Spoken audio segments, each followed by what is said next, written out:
புதிதாக ஒருவர் முதலமைச்சராக வந்து முதலமைச்சர் அவர் அவருடைய இருக்கையை மட்டும் மாத்திருக்கிறார்.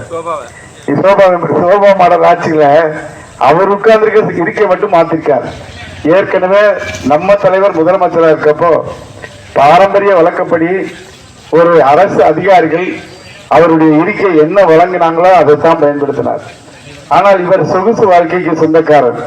இப்ப போட்டிருக்கிற அந்த சேருடைய மதிப்பு 12 லட்சம்.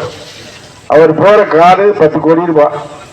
இப்படிப்பட்ட முதலமைச்சரை உட்கார்ந்து வச்சு தமிழ்நாட்டு மக்கள் தவறு செய்து விட்டோம் என்று வருந்துகின்ற நிலைமையை பார்க்கிறோம்.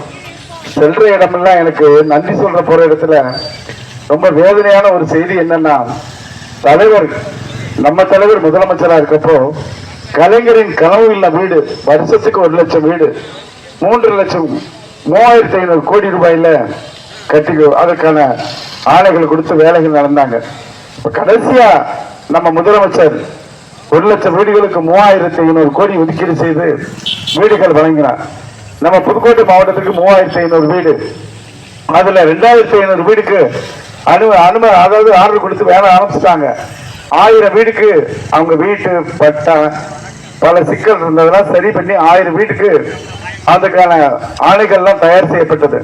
தேர்தல் அறிவிச்சதுனால உடனடியாக அது நிறுத்தப்பட்டு தேர்தல் முடிஞ்சு கொடுத்துக்கலாம் அப்படின்னு நிறுத்தி வச்சுட்டாங்க. அரசு அதிகாரிகிட்ட நான் பேசுறேன், எலெக்ஷன் முடிஞ்சோடனே கொடுத்துருவோம் அப்படின்னு சொன்னாங்க. இப்ப எலெக்ஷன் முடிஞ்சு நம்ம வரல, அவர் வந்திருக்காரு.